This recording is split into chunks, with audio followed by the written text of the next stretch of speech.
ഈ ജേഴ്സി നിങ്ങൾ കണ്ടിട്ടുണ്ടോ? ഇന്ത്യൻ ടീമിന് വേണ്ടി കളിച്ച ജേഴ്സിയാണ്. കാണുമ്പോൾ ആരുടെ ചെറിയൊരു ഐഡിയ നിങ്ങൾക്ക് ഉണ്ടാവും. ഈ ഒരു അവാർഡ് മുതൽ അർജുന അവാർഡിലും പത്മശ്രീയിലും വരെ എത്തി നിൽക്കുന്ന ഒരു ലെജൻഡിന്റെ ആണ് ഇതല്ല.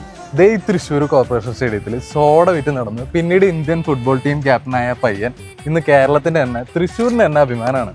നമ്മുടെ തൃശ്ശൂരിന്റെ അഹങ്കാരമായ പത്മശ്രീ IM വിജയൻ അന്ന് തുടങ്ങിയ വിജയത്തിന്റെ ലെഗസി ഇവിടെ എത്തി നിൽക്കുന്നു. കൊച്ചമ്മ memorial football sevens tournament, Usha FC fruits എല്ലാം സംഘടിപ്പിക്കുന്ന all India sevens football tournament. നമ്മളുടെ വേടനും വിനായകനും ചേർന്നിട്ട് മാർച്ച് 22-നാണ് ഗ്രാൻഡ് ഇനോഗ്രേഷൻ ചെയ്യുന്നത്. വിജയേട്ട അമ്മയുടെ പേരിൽ നടത്തുന്ന ടൂർണമെന്റ് ആണ് ഇത്. 2ാം വർഷമാണ് നടത്തുന്നത്. സോ കഴിഞ്ഞ വർഷം നമ്മൾ 16 ടീമിനെയാണ് പങ്കെടുത്തിരുന്നത്. അപ്പോൾ ഈ വർഷം 22 ടീമുകൾ പങ്കെടുക്കുന്നുണ്ട്. അപ്പോൾ ടിക്കറ്റിന്റെ റേറ്റ് എന്ന് പറഞ്ഞാൽ സീസൺ ടിക്കറ്റിൽ ഈ 21 മാച്ചിന് 800 റുപ്പീസാണ് സീസൺ ടിക്കറ്റുള്ളത്. സിംഗിൾ മാച്ച് സ്റ്റാർട്ട് ചെയ്യുന്നത് 60 റുപ്പീസിലായിരിക്കും. അപ്പോൾ എക്സാക്ട് ലൊക്കേഷൻ വരുന്നത് KTDCയുടെ ഓപ്പോസിറ്റ് ആയിട്ട് തൃശ്ശൂർ VKN മേനോൻ ഇൻഡോർ സ്റ്റേഡിയത്തിന് മുൻവശം.